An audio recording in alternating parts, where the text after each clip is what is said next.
Buenos días, buenas tardes y buenas noches. Gracias por sintonizarnos, gracias por compartir este nuevo episodio de La Plaza, que va a empezar hoy saludando a nuestros invitados, ¿no? Que es lo primero que se debe hacer. Xavier Bru de Sala, ¿cómo estás, Xavier?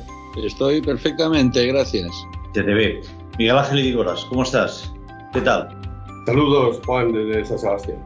Un saludo, no es mal sitio. Tengo un amigo que estuvo recientemente en San Sebastián, no lo conocía mucho y vino maravillado, como no podía ser de otra manera. Yo le dije, pero ¿por qué has tardado tanto, no? Y eso es lo único que no me supo responder. Alejandro Ramírez, ¿cómo estás? Muy bien, Juan. Y Bernat García, el hombre del móvil. ¿Qué tal? Buenas tardes, buenos días. Atento a las últimas siempre. noticias que se puedan producir. Para manteneros informados. Exacto. Es muy bien. Voy a empezar hoy con una anécdota. No es una anécdota. Estuve esta semana en la Casa América en la presentación de un libro de un periodista venezolano. El periodista venezolano, luego, si acaso rectificaré, tengo muy mala memoria ya, creo que era Alfonso Moleiro, un periodista de muchos años ya venezolano, y presentó un libro que se llamaba La Nación Incivil. Es uno de los muchos libros que se han escrito sobre Venezuela, pero me llamó la atención sobre todo la manera en que lo presentó. Dijo que él había sentido la necesidad de explicarse qué pasó. ¿Qué pasó? ¿En qué momento Venezuela, que había sido una sociedad culta, amable, absolutamente integrada y organizada, pasa en muy pocos años, casi meses, a ser una sociedad desordenada, violenta, completamente dividida y no democrática, al menos según los estándares? ¿En qué momento? ¿Qué pasó? Bueno, ya es un tópico. Desde que Mario Vargas Llosa escribió en la catedral en qué momento se jodió Perú, ¿no? Ya es casi una frase hecha. Pero a mí me llamó la atención, a pesar de ser una frase hecha, ¿no? Los amigos, esa gente de Venezuela, el pueblo venezolano, empieza a preguntarse cómo es posible en tan poco tiempo que demostráramos lo que habíamos tardado en construir tantos años. ¿Y quién fue el culpable? Hubo opiniones para todos los gustos. Estaba Javier Moreno, a quien Bernat creo que conoce bien, el exdirector del País. Estaban otros. Había divisiones, ¿no? La culpa de los militares, la culpa era de la decadente clase política, la culpa era del pueblo en general, era de todos los venezolanos, cada uno tenía su parte de culpa. Pero en cualquier caso, a la hora de establecer esto, empezaron a ver quién tenía más culpa o menos culpa en cuál de estos hitos. La erosión institucional que se había ido produciendo sin que nadie dijera nada o sin que nadie levantara suficiente la mano, el desprestigio generalizado de la clase política sin que hubiera una alternativa clara, que no fueran los milicos, la ruptura de la cultura del pacto político. Algunos recordaban una de las primeras frases que dijo Chávez cuando tomó el poder, y es aquí nadie va a ir a la cárcel, pero eso sí, estamos nosotros, y eso se ha de notar, ¿no? Y se va a acabar, ¿no? Eso de conchavear con todos. La condescendencia hacia las actitudes destructivas. Sí, quizá deberíamos haber actuado, quizá Carlos Andrés Pérez tuvo que haber enjuiciado a estas personas, pero claro, en su momento se creyó que no se debía hacer para no empeorar las cosas, para no enfadar más todavía a aquellos que estaban claramente atentando contra él. Y al salir, después de esta charla, de esta presentación, pues la persona que me había llevado allí me dijo, ¿qué te ha parecido? Dije, hombre, pues muy interesante, pero salgo aterrado. Hombre, ¿cómo que sales aterrado? ¿Te vas a alguna terraza? Sí, me voy a una terraza de Madrid a tomar una cerveza, pero salgo aterrado. Y salgo aterrado porque muchas de las cosas que habéis planteado aquí, que llevaron a la situación que hoy conocemos, se podrían replicar perfectamente. Las cosas de fondo, evidentemente las situaciones no son las mismas. Venezuela no está integrada en la Unión Europea.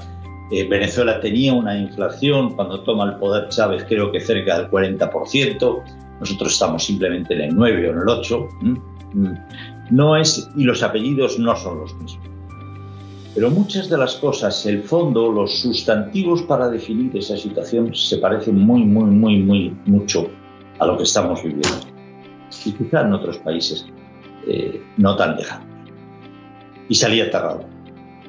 Y como faltaban 3 días para hacer la plaza, dije, tengo que contárselo a todos nuestros amigos y compartirlo con mis contertulios y con mis colegas de la plaza. A ver si es que me ha dado el sol y realmente me he empezado a sofocar en exceso, lo cual es posible, o comparten conmigo esa preocupación. Y no quiero ser catastrofista, pero luego pondremos una serie de ejemplos a lo largo del debate de la tertulia que me siguen. No han conseguido que los pelos de punta que se me pusieron se hayan completamente vuelto a su lugar natural, lo que tenían nosotros. En fin, de eso, pero no de eso evidentemente, sino de las cosas o de mis temores y mis miedos, es de lo que quiero hoy compartir con vosotros este episodio de La Plaza, si a vosotros os parece. Si no hay ninguna enmienda a la totalidad y ni siquiera parcial, al menos a que empecemos, pues empezamos. ¿Sí? Pues venga, vamos a empezar. Bueno, lo primero es La Nación Incivil. Yo no he tenido tiempo aún de leerlo y por lo tanto no me atrevo a recomendarlo. La presentación fue muy agradable y muy preocupante, pero a mí me ha llamado la atención, sobre todo cuando esta semana se ha aprobado una ley tan preocupante. No, más o menos por la ley, cada país esto lo modula de una forma determinada, pero sí lo que puede querer significar, como ha sido la despenalización de las injurias a la monarquía y a los símbolos nacionales. Ya digo que en sí no me dice gran cosa, porque hay múltiples modulaciones y legislaciones en ese sentido en los diferentes países, pero es como un paso más, ¿no? Es como, de nuevo, nada, en un momento delicado para la monarquía, apruebas esa ley. ¿Quién promueve esa ley? Que es Bildu, que es Esquerra Republicana. Oiga, pero si estos señores no es que quieren acabar con la monarquía, es que quieren acabar con España, ¿no? Entonces era necesario realmente hacerles caso también aquí. Bueno, comparto con vosotros mi preocupación, pero que no espero que me digáis, estás loco y tal, no te preocupes, pero simplemente que me digáis vuestra opinión y con eso ya me conformo. Miguel Ángel. Bueno, pues ¿qué tal, Juan? El tema de Venezuela, yo sobre esa cuestión he hablado porque tengo familia que ha vivido muchos años en Venezuela y yo estuve en los años 90 y una temporada. Conocí el Centro Vasco de Caracas, es un centro asilo, un centro neurálgico donde se juntaban no solamente vascos, sino muchos exiliados. Eran muchos hijos y nietos de exiliados durante la Guerra Civil Española y todos formaban una clase media alta de empresarios que vivían muy bien en Venezuela, ¿no? Y lo que, por decirlo rápidamente, yo lo que pude ver, un poco la fotografía de esa Venezuela de los años 90, antes de que llegara Chávez, era la de una sociedad desestructurada. Había gente que hacía negocios y que ganaba mucho dinero, pero no había un sentimiento de clase media general, de sentirse venezolano como tal. Todo era muy artificial.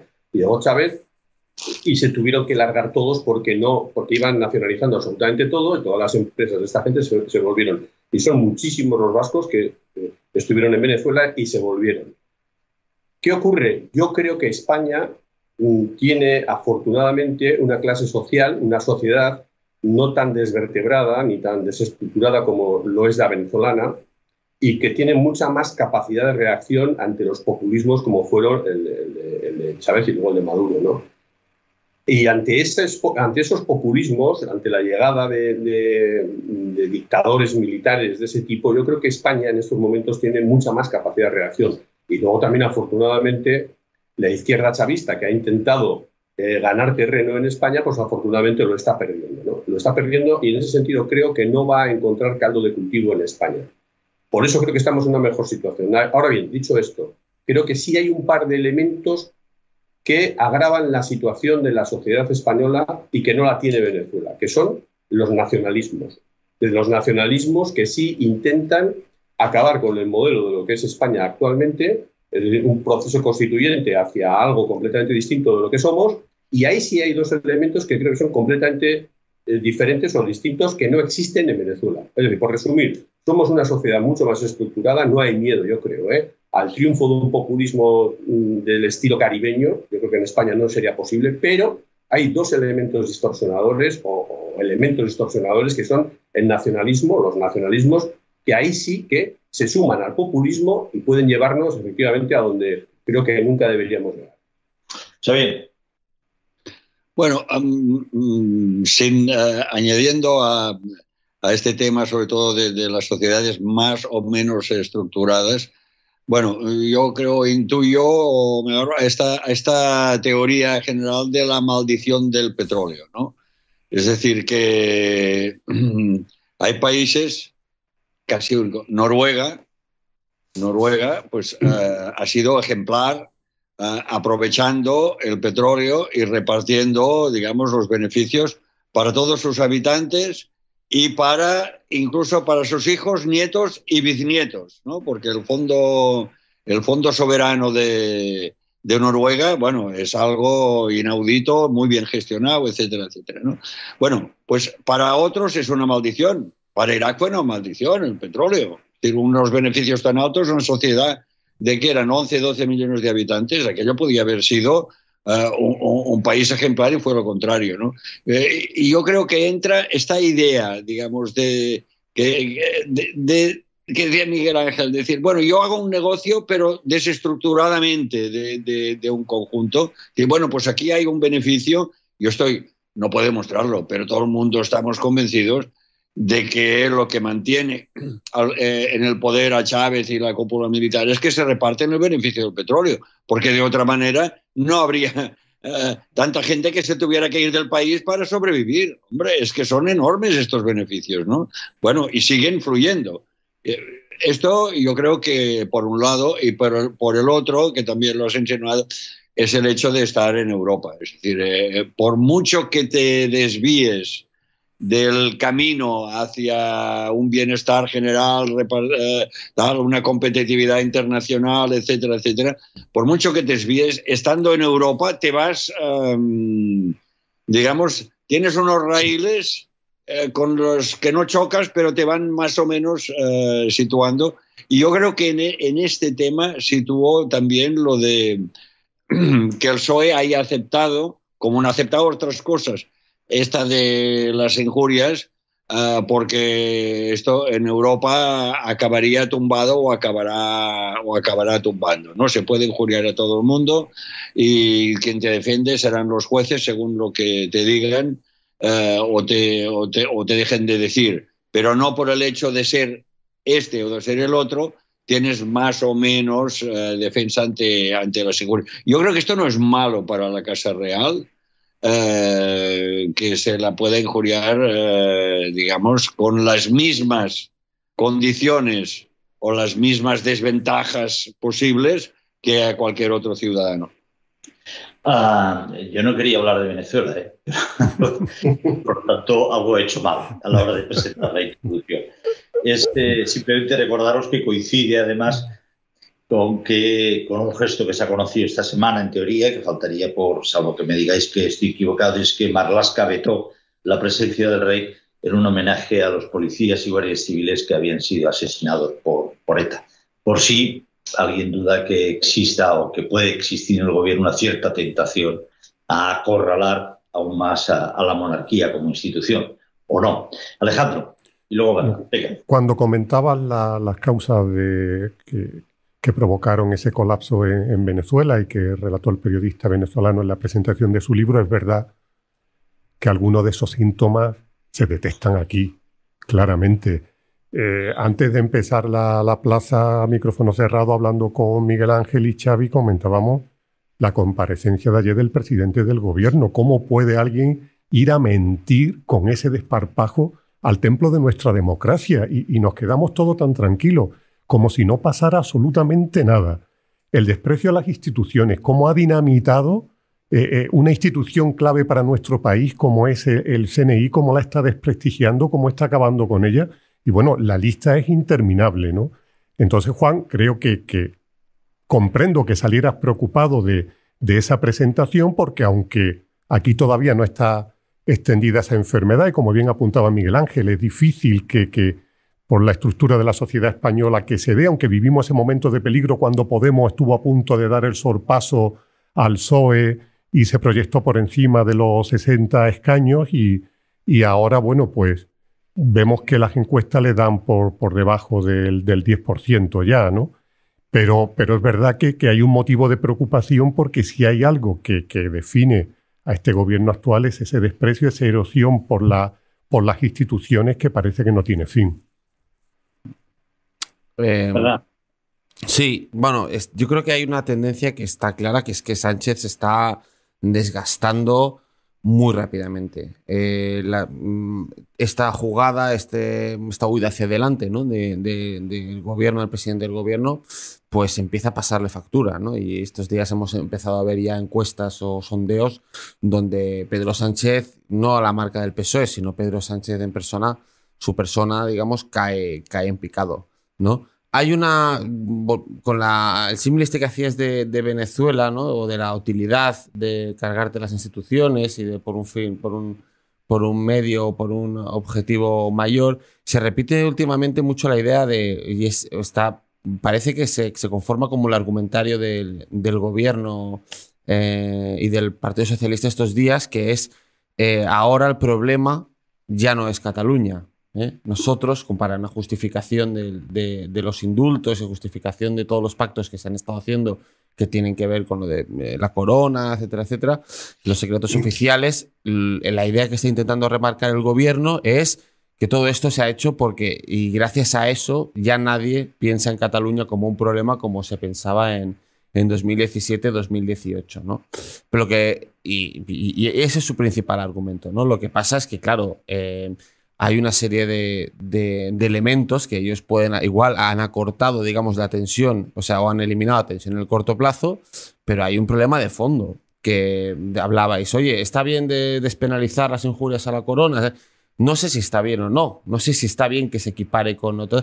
El problema es que no hay ningún acuerdo de Estado con eso, que no hay ningún consenso de Estado. El problema es que se está haciendo con el solo objetivo, sin reflexionar si está bien o si está mal, con el solo objetivo de alargar la legislatura un poco más. Es decir, a mí, si hay un acuerdo, digamos, de los grandes partidos del Estado que dicen, oye, esto es una barbaridad, penalizar las injurias, el PP, PSOE se van a poner de acuerdo y se les va a despenalizar, pues oye, igual está bien. Si hay un elemento que Partido Popular y PSOE dicen, oye, los indultos hay que aplicarlos, política de Estado, la señora esta, la madre protectora que le llaman a los de Podemos, ¿no? La que ha secuestrado a sus niños, que también acaba de ser indultado, porque tal, si hubiera algún acuerdo de Estado entre las grandes formaciones, pues estaríamos dispuestos a hablarlo. Lo que pasa es que todo es como un progresismo o unas medidas desordenadas, ¿no?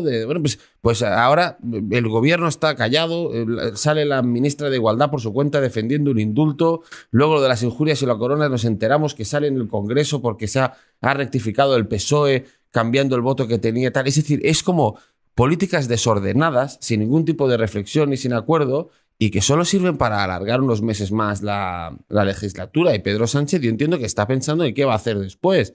¿Qué va a hacer después de ser presidente del gobierno? Si va a ser presidente de la Comisión Europea, si va a ser presidente de la OTAN, no sé qué cargo europeo quiere, pero es que todo esto, que sirve para llegar a su semestre europeo de la presidencia de España, de su semestre europeo, pues claro, todo esto se está haciendo muy duro de trabajar, porque cada semana es una cosa tras otra, ¿no? Pero, perdón, yo creo que llevamos 3 presidentes del gobierno que no son estadistas, o que son más funambulistas que estadistas. Bueno, y a pesar de ello, bueno, pues aún la cosa, yo creo que ni siquiera se tambalea. Es decir, en este sentido, mi último artículo en Economía Digital es que yo veo, intentando ser objetivo, que está, digamos, la Casa Real, Felipe VI, todo eso está muy consolidado, y con los que están en contra es una minoría inoperante e incapaz de que se tambalee no solo la Casa Real, sino todo el edificio institucional de España. Por ejemplo, comparamos con Francia y allí a derecha e izquierda están contra la Unión Europea. claro, y quieren la Francia insumisa por un lado, el otro, Le Pen que dice que que la Unión debe convertirse en una libre asociación de estados, que cada cual haga lo que le dé la gana. Bueno, yo creo que todavía en este sentido en España estamos algo mejor, no mejor gobernados, pero en una situación, digamos, de mayor estabilidad. Lo que ocurre es que no creo que haya nadie que se proponga seriamente y que tenga un programa para decir, usted pase de un país de segunda a un país de primera, que sería el gran objetivo histórico de los próximos 20 años. Por esto ni hay planes, ni hay medios de comunicación de primer nivel que lo estén planteando, ni políticos, ni la sociedad, ni asociaciones empresariales. Y esto creo que yo estoy convencido que es lo que convendría. Todo el mundo cree que sí, que es lo que convendría. Pero vamos tirando, vamos pasando y lo vamos pagando también en forma de menor o de mayor desigualdad social, de más gente con problemas, etcétera. Pero mira, Xavier, yo no quisiera que nos preguntáramos de aquí a 4 o 5 años y todo está mucho peor. ¿Qué pasó? ¿En qué momento no hicimos algo que quizá teníamos que haber hecho? ¿En qué momento no dimos suficiente importancia a cosas que sí que la tenían? Tú hablabas de que sus últimos 3 presidentes de gobierno han sido poco estadistas. Bueno, no lo sé. Yo no conozco, que no llevo unos cuantos años, no conozco ningún ministro que, siendo ministro del gobierno de España, no conozco ninguno, de verdad, si alguno de ustedes conoce, rectifico inmediatamente, haya dicho las barbaridades que ayer dijo la ministra de Igualdad, que maneja un presupuesto no pequeño, la señora Irene Montero. Eso no puede ser. En un país democrático, esta mujer no puede ser ministro del gobierno de España. No puede ser. Y allá el señor Sánchez, con sus necesidades, son las suyas. No puede trasladarlas a que sean las necesidades del gobierno de España. Cuando el gobierno concedió el indulto a María Sevillano, y quiero recordar para aquellos, lo ha comentado Bernat, el indulto parcial, quiero recordar para aquellos espectadores o oyentes que no lo recuerden, esta señora era presidenta de Infancia Libre, una de las ONGs más patrocinadas, apoyadas y adoradas por el espacio de Podemos. Y de pronto se descubrió que esta mujer había raptado a su hijo de 2 años, me parece, o de 3 años, no recuerdo. Lo había tenido sin escolarizar, escondido en una especie de granja para quitarlo de su marido, a quien ella había acusado de una serie de cosas, pero hasta hoy ningún juez ha confirmado. Y la señora Irene Montero dijo que la condenada es una madre protectora y que a las madres protectoras se las criminaliza con sospechas. No, mire usted, es que es mentira. Es que por mucho menos que eso, cualquier ministro en Gran Bretaña o en Francia dimite, pero corriendo. No se la ha criminalizado con sospechas. Está condenada en sentencia firme en 2020 por el Tribunal Supremo, salvo que usted diga, el Tribunal Supremo, la audiencia, no recuerdo ahora, salvo que usted diga que esa justicia no vale. En todo caso, tampoco puede estar en el gobierno de España, porque esa es la justicia que hay. La señora Montero dijo que el Estado tiene una deuda con ella y que con el indulto se paga esa deuda. ¿Perdón? ¿Pero el indulto no es una gracia? ¿O es pagar una deuda? Bueno, aquí lo voy a dejar en la confusión mental que al parecer tiene la mente de esta señora. La tercera es que la condenada, como madre protectora, solo defendía a sus hijos de los malos tratos, pero el padre no ha sido condenado. ¿Pero usted quién es? ¿Ministra? ¿Jueza en sus horas libres? Líbrenos Dios, y lo digo con absoluta rotundidad, líbrenos Dios de que algún día estos señores llegaran al gobierno. Porque puede ser que decidan que el señor Gurudesala pues es un pederasta. Porque le has dado cariñosamente un beso a tu sobrino. Y puede ser que lo digan, porque no es la justicia quien decide quién es bueno y quién es malo. Es a tenor de lo que dijo la ministra de Igualdad hace 24 o 48 horas. Es ella, no los jueces, quienes deciden quién es culpable y quién es inocente. Esto es lo que me preocupa, y no al indulto. Si el indulto es una verbena, si salen indultados los que van en no sé qué procesión una vez al año, ¿no? Bueno, pues no pasa nada. O sea, no soy tan quisquilloso de estos errores. Me preocupa ese mainstream, ese ideológico, ese, como decía, ese cáncer. Ese cáncer es el que debemos de empezar ya, y a quien corresponda, y también al gobierno, al Congreso, empezar a decir, oiga, descalifíquelo usted, pero ya inmediatamente. O sea, eso no lo puede decir el gobierno, una ministra del gobierno. Perdonad, pero es que me sublevo. Debe ser que aún tengo el golpe de sol del otro día cuando fui a la presentación. Venga, Miguel Ángel o Alejandro o Bernat, si queréis añadir algo más sobre esto. Sí, bueno, yo un poco lo que dices es cierto, ¿no? No es que puedan llamar pederastas, que ya lo han hecho. En una televisión pública en la que yo trabajo, en una tertulia, al ex de esta señora de María Sevilla se le llamó pederasta. Un señor que ha sido declarado inocente por los tribunales. Creo que hay varias acciones, ¿no?, contra esta persona. Es decir, que efectivamente la ministra de un gobierno, o un miembro del gobierno, dicte justicia o haga justicia porque cree que su ideología le permite llevar a cabo ese tipo de decisiones y de contradecir sentencias de la justicia, es decir, de uno de los elementos de separación del Estado fundamentales, que es el legislativo, el judicial, y que se dicte completamente una sentencia, o sea, una decisión completamente diferente a la de la sentencia, lo que demuestra es que estamos en un país o estamos bajo un gobierno que no es demócrata. Yo creo que efectivamente cada vez más, un poco hilando lo que decía Bernat, este gobierno es el ejército de Pancho Villa, pero no es el ejército de Pancho Villa en el sentido jocoso o chistoso, sino en el peligroso. Estos van haciendo la revolución pueblo a pueblo y si hace falta arrasarlo para liberarlo, lo arrasan, que es lo que están haciendo. Si yo creo que en mi opinión, esta mujer hay que hacerse justicia con esta mujer, la dicto yo y sale a la cárcel. La indultamos y al marido lo condenamos. Eso es lo que se está haciendo, ¿no? Y desgraciadamente lo que nos están metiendo este gobierno nos está llevando en una trayectoria de vía muerta. Estamos entrando en una trayectoria de vía muerta.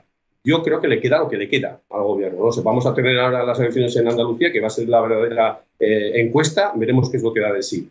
Pero entramos en vía muerta. ¿Y cuál es el problema? Que cuando se entra en vía muerta, para salir de esa vía muerta hay que retroceder. Hay que retroceder para volver a enganchar la vía válida.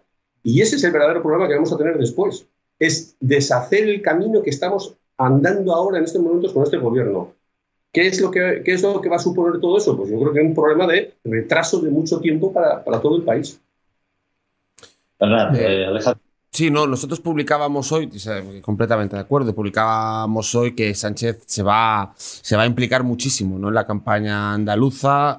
Tiene previsto hacer un acto, al menos uno por provincia.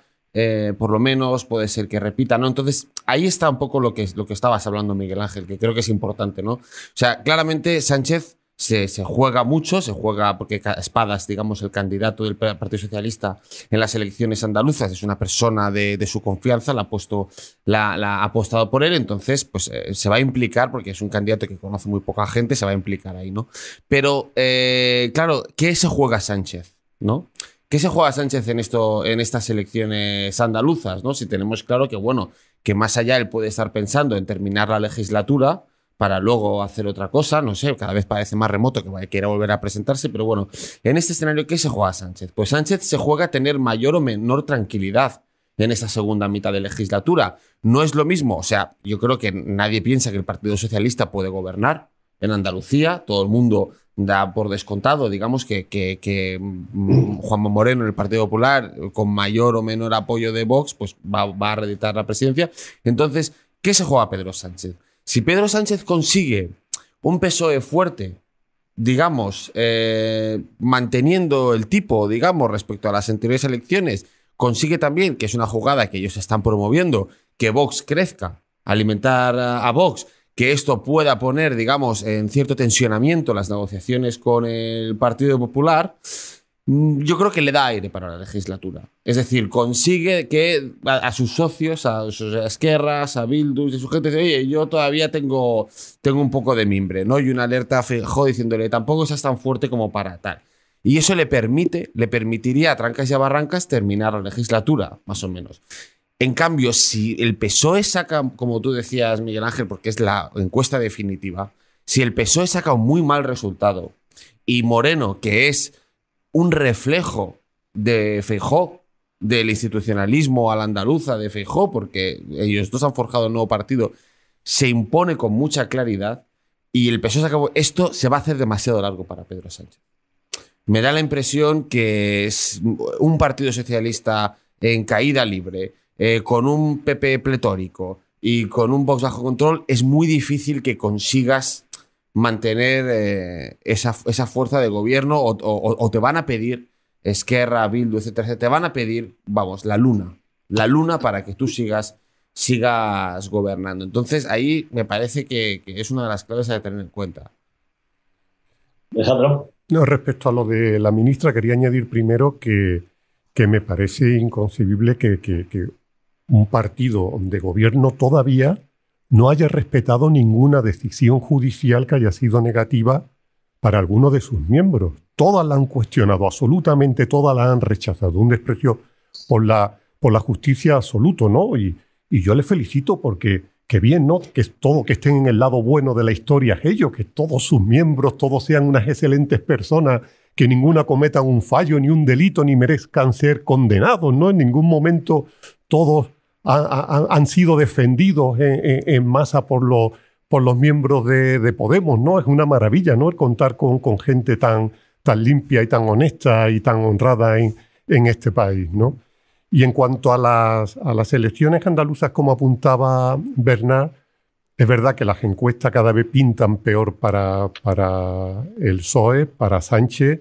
De hecho, bueno, ya se ha visto como su única arma ahora mismo, a cada momento que puede, es atacar al PP por la corrupción, porque cree que eso es lo que puede desnivelar la balanza, y lo que va a luchar por todos los medios que crezcan lo suficiente para que Moreno Bonilla no tenga la mayoría absoluta y tenga ahí en ese acuerdo con Vox pues una manera de desviar la atención y de estar alimentando una polémica que ya esta semana hemos visto lo que ha pasado en las Cortes de Castilla y León con unas intervenciones poco afortunadas de su vicepresidente, y que eso, quiera que no, a Moreno Bonilla pues le está preocupando, porque piensan que es lo que se puede encontrar la gente con Macarena Olona en Andalucía, y que puede un poco enturbiar una precampaña electoral que estaba llevando, como siempre, desde la moderación y desde la sensatez, pero que puede ser lo que más ruido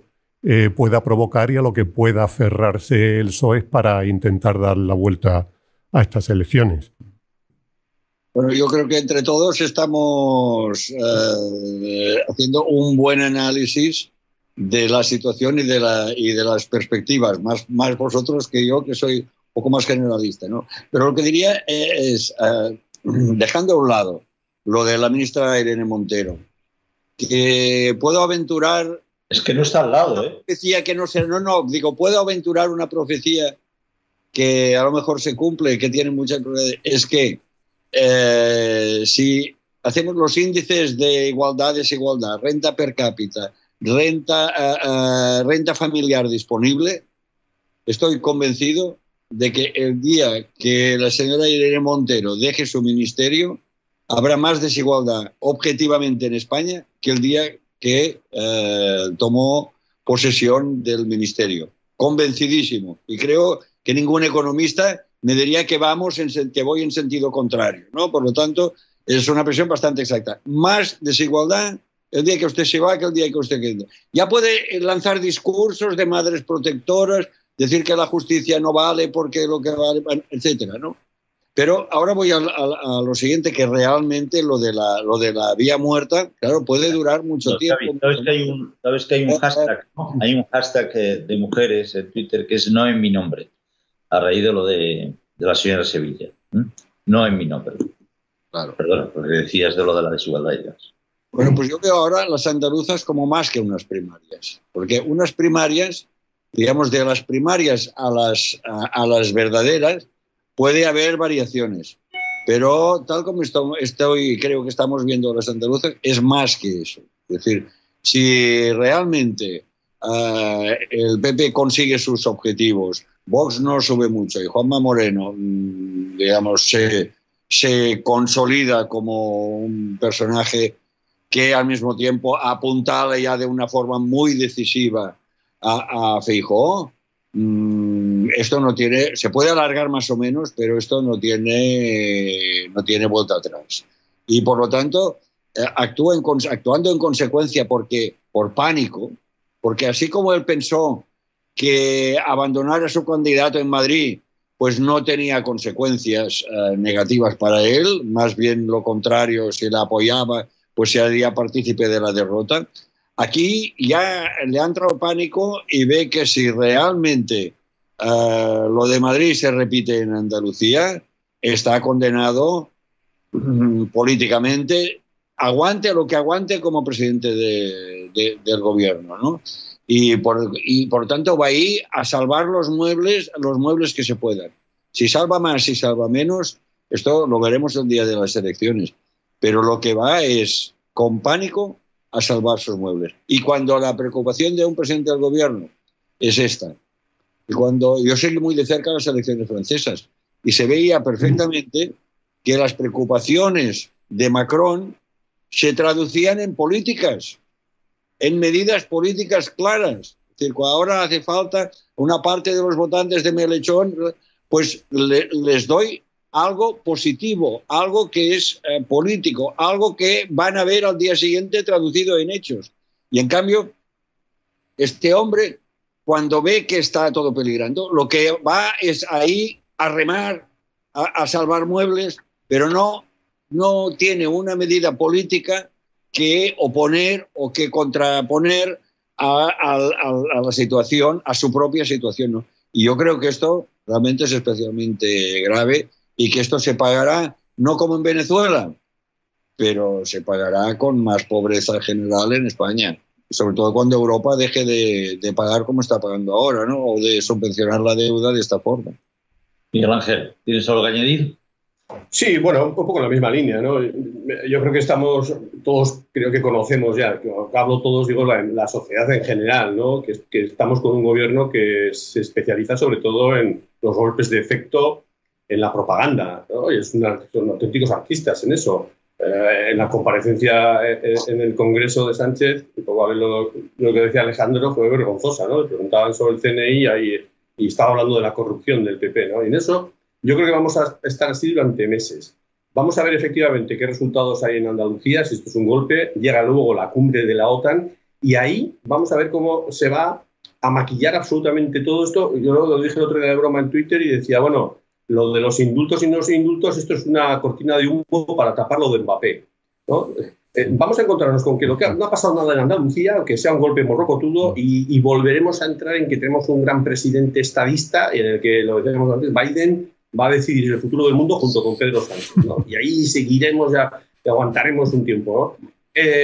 ¿Cuál es la ventaja de Sánchez? Pues que se ha rodeado de un grupo de gente que es todavía más oportunista que él, ¿no? De mayor calibre que él, pues que son los nacionalistas, ¿no? Lo lamentable es escuchar a un tipo como Rufián en ese tono humillante al presidente del gobierno, de auténtico desprecio, y que el otro asume el golpe con resignación porque sabe que es el precio que tiene que pagar para seguir en Moncloa, ¿no? ¿Cuánto tiempo vamos a estar así? Pues no lo sé. Yo cada vez que dice que quiere agotar la legislatura pienso que va a durar menos, pero bueno, nunca se sabe.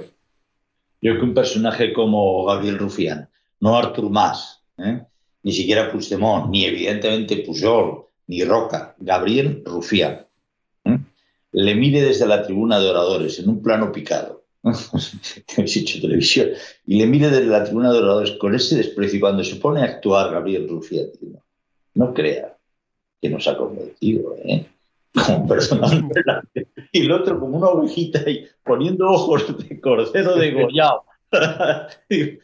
¿Eso qué es? O sea, realmente...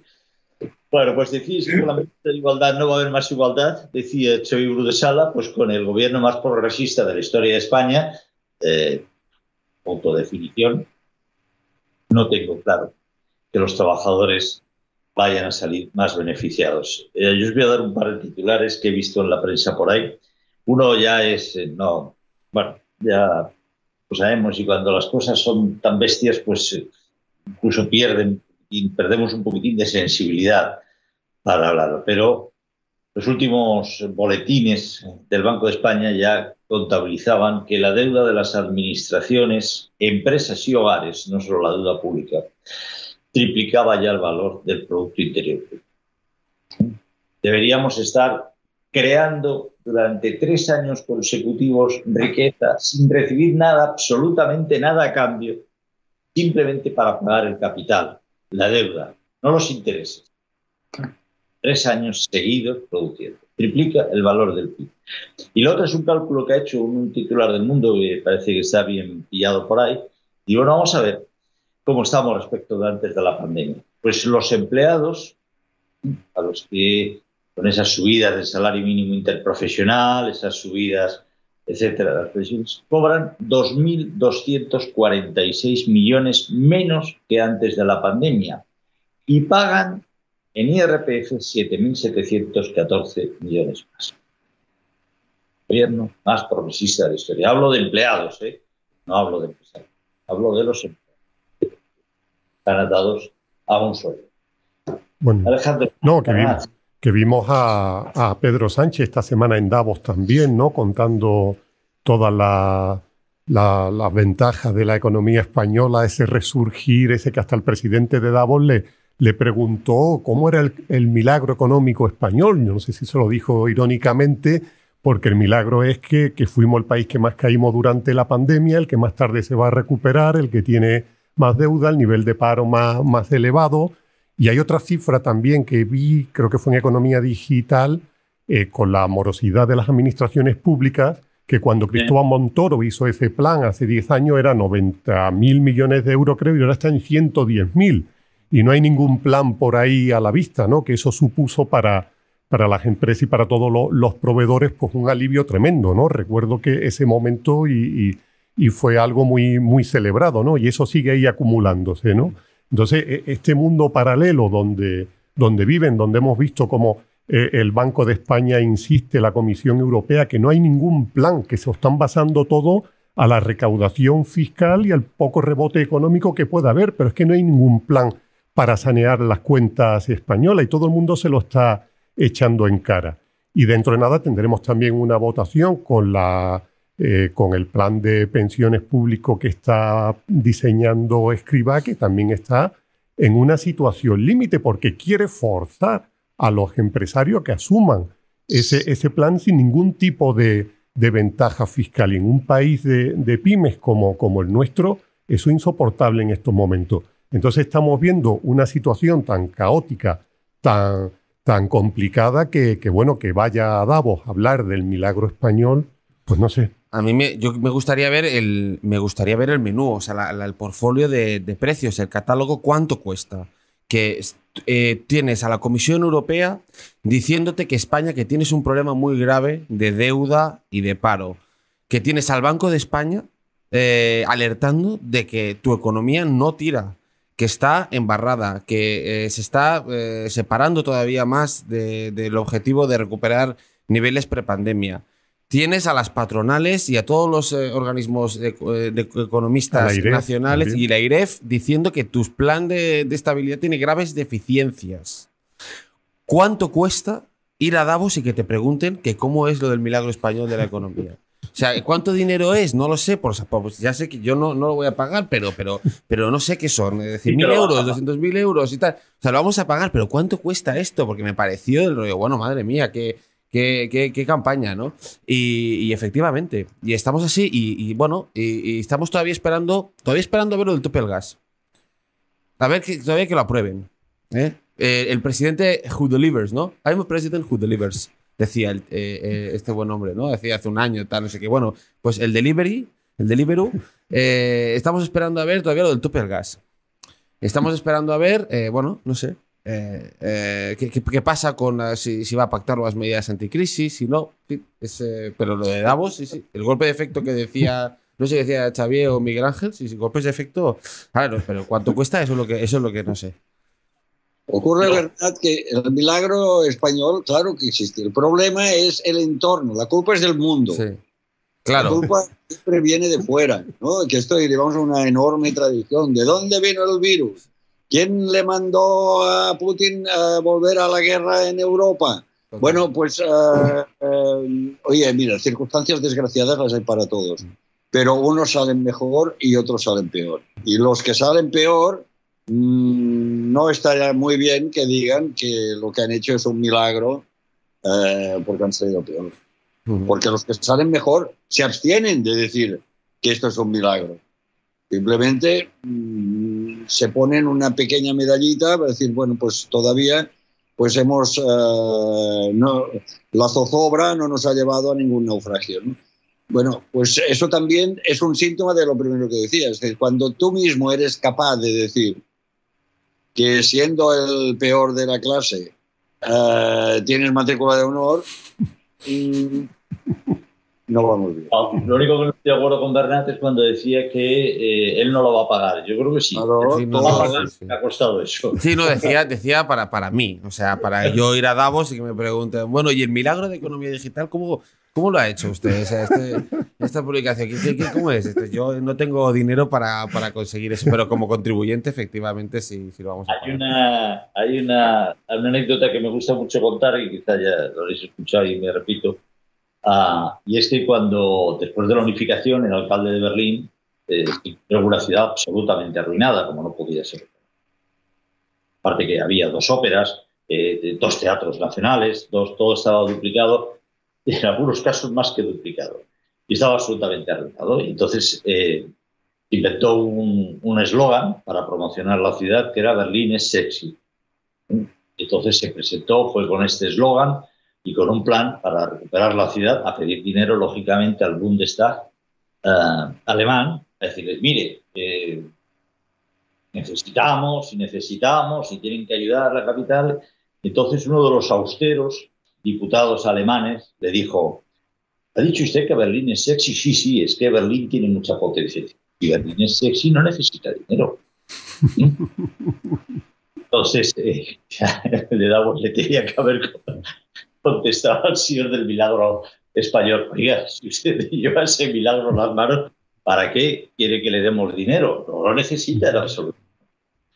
Pues sí, España no sé si es sexy. Vamos, mira, en ese sentido, Juan, hace unas semanas estuve moderando un encuentro que mantuvo la presidenta de la Comunidad de Madrid, Isabel Díaz Ayuso, con un grupo de empresarios en Vitoria, y uno de los empresarios le preguntó y le dijo, oiga, tal y como se van a encontrar ustedes la situación económica en España y la situación en general, ¿les compensa a ustedes, les interesa gobernar en la próxima legislatura? Y bueno, era una pregunta muy así, ¿no? Pero en el fondo sí tiene un fondo muy importante, es decir, ¿con qué se va a encontrar el futuro gobierno, ¿no? Del tipo que sea o como sea, ¿no?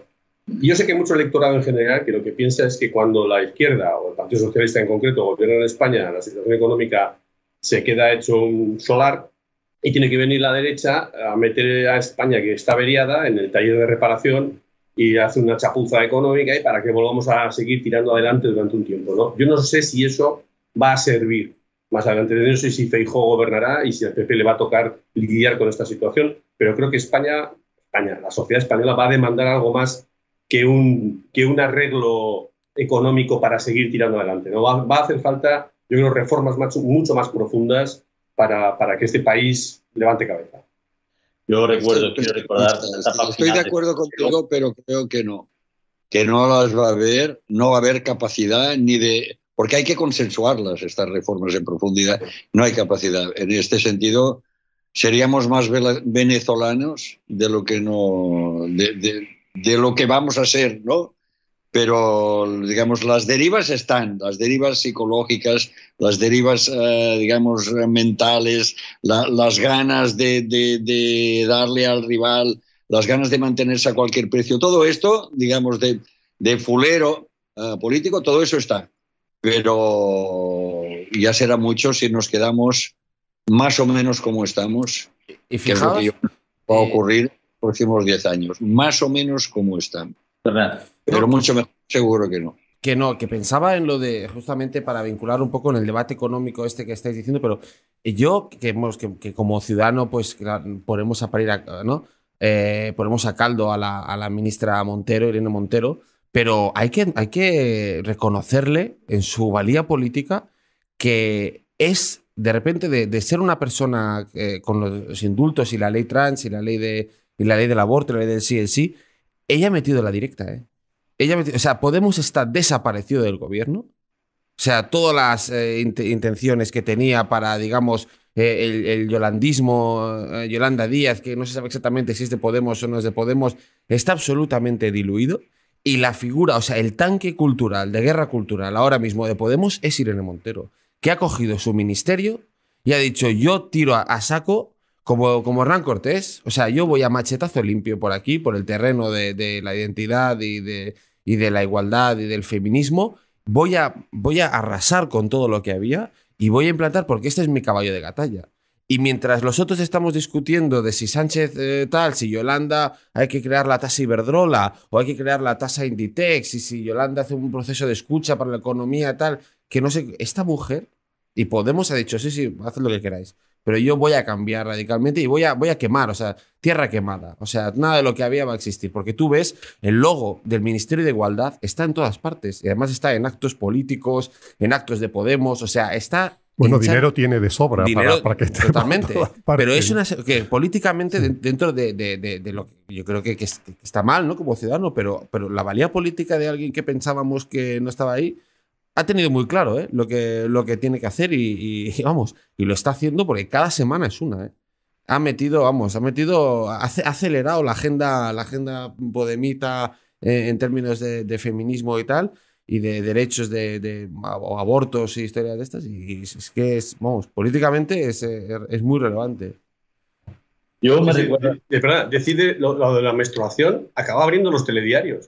Totalmente. Son golpes, hay que reconocerlo, en ese sentido estoy con Bernal. Es decir, son golpes en los que dices, bueno, pues con esto ha conseguido acaparar la atención y lo está haciendo, acaparar la atención de la sociedad, de la política, de los medios. Y le acapara la atención y salen, ¿eh? Es que luego salen, que el Consejo de Ministros van aprobando las normas, ¿eh? Y el Congreso las va sacando adelante. Que iba por el mismo camino, Zapatero. Decía, los valores son más importantes que la economía, no sé qué, pero no se salvó. Yo creo que cuando planteaba Miguel Ángel y no sé si Bernat o tú, Xavi, Alejandro, en el futuro, ¿por dónde va este país? A mí algunas cosas me están empezando a recordar la etapa de Zapatero, y cómo se... Yo no sé si acordáis que Zapatero disfrutó de un auténtico milagro español, que era visto en todas partes. Yo voy a decir, Zapatero, que teníamos el sistema financiero mejor del mundo. Creo que son frases... Champions League. Jugaba en la Champions. Estábamos en la Champions, ¿os acordáis? Sí. Cuando llegó la crisis de la subprime y la crisis inmobiliaria, arrasó con todo eso. Y tuvo que poner en marcha medidas dolorosas, medidas contra las pensiones, medidas contra todo. Ya lo tuvo que poner en marcha Zapatero y evidentemente acabó con su gobierno. Pero no fue la crisis de las... Podrá decir, como Pedro Sánchez en su momento dirá, bueno, es que yo me he enfrentado a una pandemia, me he enfrentado a una guerra, me he enfrentado...